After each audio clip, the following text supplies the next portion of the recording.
Hey guys, so ice cream sandwich, jelly bean, and OEM UIs.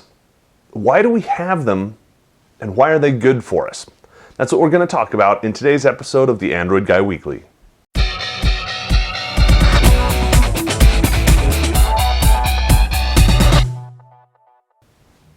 So a UI, or a user interface, is basically the design, the environment in which you do stuff on your phone or tablet. Now, it looks a little bit different from tablet to tablet. There are different themes and there are different launchers and apps and whatnot. It's really kind of confusing, but just know that it all just works. So why do we have these different things? Well, let's do some history first. Ice cream sandwich came along to really speed things up. It was an overhaul of the entire underpinnings of the device.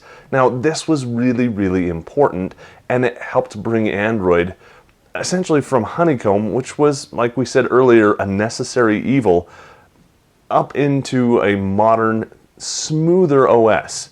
Something that could be used on higher-end hardware and really help propel Android past where it was and into where it will be. Ice cream sandwich was the refinement of that. It was really a good thing. Let's go all the way back to Cupcake. I know, I love these names just as much as you do, and there's kind of some sarcasm there and kind of not.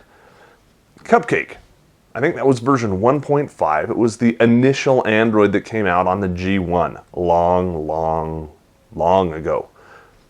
It didn't look all that pretty. It did what it needed to do, but it didn't look good while it was doing it. It was kind of a drawback. Instead, what it had was something that no other OS had. It was open. It had the power of the open source development movement behind it. It was able to be customized. That's where things get different, but we'll come back to that. Let's talk about ice cream sandwich and jelly bean. We talked a little bit about why ice cream sandwich is and what it does, what it's doing, how it's really a good thing for us to have.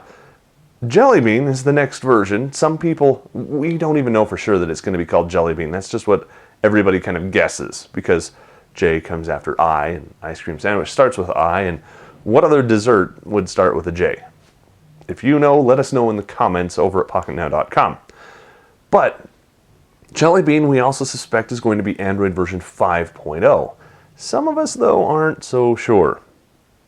Yours truly. I think it may be Android version 4.1, maybe 4.2.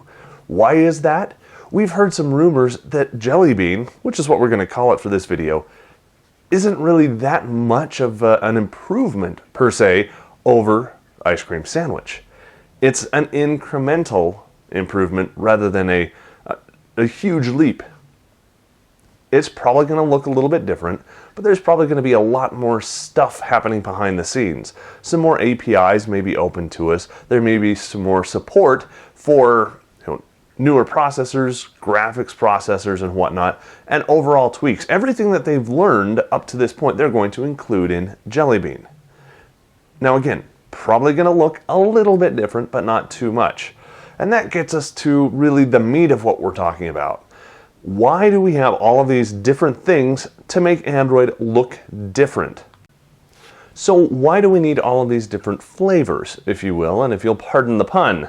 Well, a lot of times you need to advance because you don't want to have the same experience and a new back end, because users don't know that. They want to see something new. They want to experience something new. They don't have to, but they want to, and that helps sell devices. Which gets us over to OEM customization. People like Motorola and Samsung and probably some others out there have customized Android so you're not using the stock Android experience. You've got a new launcher, you've got new apps that replace the core Android launcher and core Android apps. Now, do you have to do that as an OEM? Well, no, you don't have to. It just helps differentiate your product from somebody else's. So with that, we're going to shift gears just a little bit. We're going to talk about iOS and the iPhone. Okay? All of these devices essentially have the same OS. There are some differences depending on platform, and you may not have upgraded and might be stuck on an older version, but let's just say you're running the same OS. with the same look and feel, the same interface. Everything is the same. It's uniqueness through similarity. We won't get off on that tangent. But it's the same, it's consistent, and people argue that that's a good thing. In addition, and I'm not going to disagree with that argument right now, in addition, you have very, very few platforms that you're running on. That means the device itself, the footprint, the height, the width, the depth, it's all essentially the same. Now, of course, as you're iterating up through the various different devices, the iPhone 3 doesn't look the same as the iPhone 4, but the iPhone 4 is the iPhone 4. It's the same across. That makes things really, really, really convenient for accessory manufacturers, because now they can target the iPhone as a platform and only have to make one set of accessories for every generation of the phone. And not even that anymore. Android, on the other hand, is different. It's not the same, it's not uniform, it's not consistent. That is what a lot of people say is its biggest drawback. Well, I'm going to argue the other side of that and say that's its biggest strength.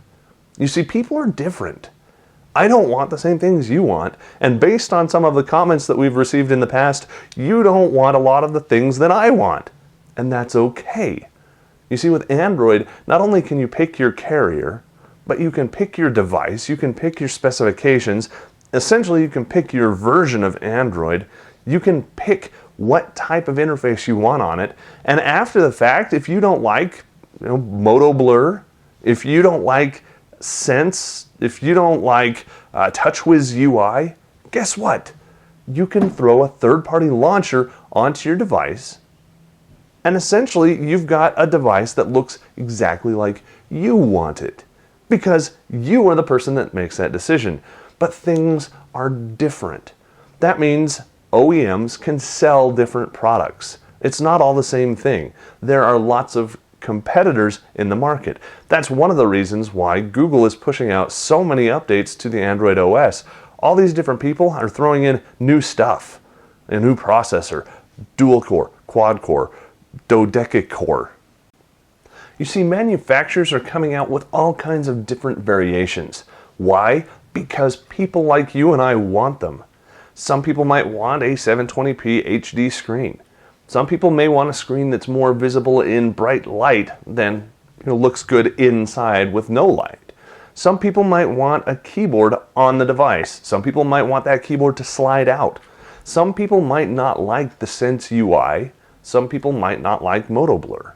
You see, because of Android and its open nature, people, OEMs and carriers, can make different devices that fit different types of people. And then different types of people come in and adopt Android. Why? Because it's not all the same. It does what they want it to do. It looks like they want it to do. So why do we have all of these different options? Why is there so much differentiation? Because we're all different. Android is really the only operating system that allows for that pure freedom and flexibility to adapt to all of those differences between us out there. Now, Windows Mobile, that's kind of the halfway point. I said Windows Mobile, but I really mean Windows Phone. It's a hard habit to break, guys. It's halfway. You see, OEMs can pick it up and install it on their devices, and their devices can be differentiated. But they can't customize it as much as Android. So we might see Windows Phone really take off and accelerate because it's got kind of the halfway between Android, which is anything you want and everything you want, and iPhone, which is only what they say. Windows Phone is somewhere in the middle. I don't know if they realize the strength that they have in that position just yet. We'll have to wait and see. In the meantime, I'm going to stick with Android. If you want to choose a different OS, that's fine because you and I are different. If you like this video, go ahead and give it a big thumbs up. If you want to comment on it, please head over to the new version of Pocketnow.com. Put your comments over there. We're going to try and drive commenting on the article itself. I will have a link, if you're watching this on our YouTube channel, to the article down below. So just scroll down there and click on the link. I'll make it super easy for you. For Pocketnow and the Android Guy Weekly, I'm Joe Levi.